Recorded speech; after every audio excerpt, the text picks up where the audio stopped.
Bismillahirrahmanirrahim. Assalamualaikum warahmatullahi wabarakatuh. Perkenalkan, nama saya Muhammad Refi Akbar dari Institut Setiami, Prodi Hospitality dan Pariwisata. Di sini saya akan mempresentasikan hal-hal apa saja yang saya pelajari di mata kuliah manajemen resiko sejauh ini.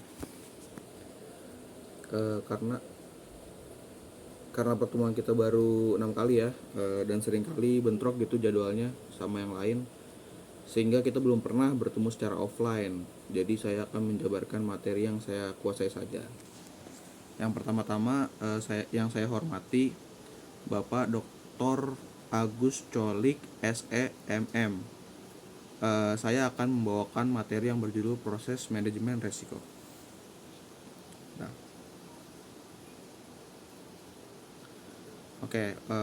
Proses manajemen resiko. Yang pertama itu di poin A ada pengertian proses manajemen resiko. Manajemen resiko adalah suatu proses mengidentifikasi, mengukur resiko, serta membentuk strategi untuk mengelolanya melalui sumber daya yang tersedia. Strategi yang dapat digunakan antara lain mentransfer resiko pada pihak lain, menghindari resiko, mengurangi efek buruk dari resiko, dan menerima sebagian maupun seluruh konsekuensi dari resiko tertentu. Identifikasi resiko. Proses ini meliputi identifikasi resiko yang mungkin terjadi dalam suatu aktivitas usaha. Identifikasi resiko secara akurat dan komplit sangatlah vital dalam manajemen resiko.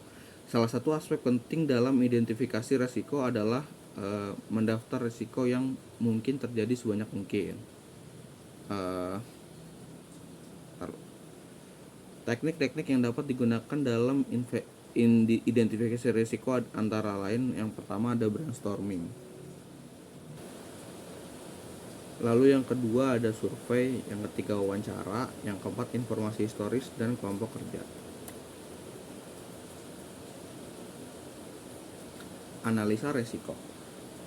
Setelah melakukan identifikasi resiko, maka tahap berikutnya adalah pengukuran resiko dengan cara melihat potensial terjadinya, seberapa besar severity atau kerusakan, dan probabilitas terjadinya resiko tersebut. Penentuan probabilitas terjadinya suatu event sangatlah subjektif dan lebih berdasarkan nalar dan pengalaman. Beberapa resiko memang mudah untuk diukur, namun sangatlah sulit untuk memastikan probabilitas suatu kejadian yang sangat jarang terjadi. Sehingga pada tahap ini sangatlah penting untuk menentukan dugaan yang terbaik supaya nantinya kita dapat memprioritaskan dengan baik dalam implementasi perencanaan manajemen resiko. Juga ada di poin B ada pengelolaan resiko. Di pengelolaan resiko ini ada 5. Ada risk avoidance, ada risk reduction, risk transfer, risk deferral, dan risk retention. Kelima tersebut, risk avoidance itu yaitu memutuskan untuk tidak melakukan aktivitas yang mengandung resiko sama sekali. Dalam memutuskan untuk melakukannya, maka harus dipertimbangkan potensial keuntungan dan potensial kerugian yang dihasilkan oleh suatu aktivitas. Kalau risk reduction atau disebut dengan risk apa itu? Mitigation, yaitu merupakan metode yang mengurangi kemungkinan terjadinya suatu resiko ataupun mengurangi dampak kerusakan yang dihasilkan oleh suatu resiko. Lalu yang ketiga ada risk transfer, yaitu memindahkan resiko kepada pihak lain, umumnya melalui suatu kontrak atau asuransi maupun hedging. Lalu yang keempat ada risk deferral, dampak suatu resiko tidak selalu konstan. Risk deferral meliputi menunda aspek suatu proyek hingga saat dimana probabilitas terjadinya resiko tersebut kecil. Lalu yang terakhir ada risk retention. Walaupun resiko tertentu dapat dihilangkan dengan cara mengurangi maupun mentransfernya, namun beberapa resiko harus tetap diterima sebagai bagian penting dari aktivitas. Lalu yang poin C, penanganan resiko. High probability, high impact, maksudnya itu resiko jenis ini umumnya dihindari ataupun ditransfer. Low probability, high impact, yang berarti respon paling tepat untuk tipe resiko ini adalah dihindari, dan jika masih terjadi maka lakukan mitigasi resiko serta kembangkan contingency plan. High probability low impact mitigasi resiko dan kembangkan contingency plan. Low probability, low impact, efek dari resiko ini dapat dikurangi namun biayanya dapat saja melebihi dampak yang dihasilkan. Dalam kasus ini mungkin lebih baik untuk menerima efek dari resiko tersebut. Yang terakhir ada contingency plan. Untuk resiko yang mungkin terjadi, maka perlu dipersiapkan contingency plan seandainya benar-benar terjadi. Lalu di poin terakhir ada implementasi manajemen risiko.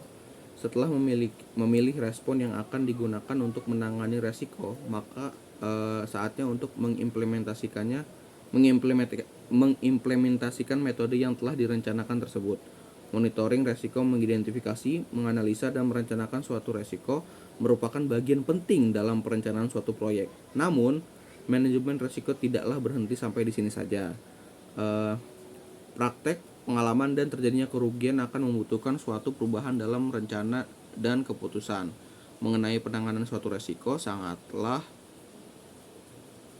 penting untuk selalu memonitoring proses dari awal mula dari identifikasi resiko dan pengukuran resiko untuk mengetahui keefektifan respon yang dipilih dan untuk mengidentifikasi adanya resiko yang baru maupun berubah, sehingga ketika suatu resiko terjadi maka respon yang dipilih akan sesuai dan diimplementasikan secara efektif. Cukup segitu dari saya tentang penjelasan proses manajemen resiko. Terima kasih.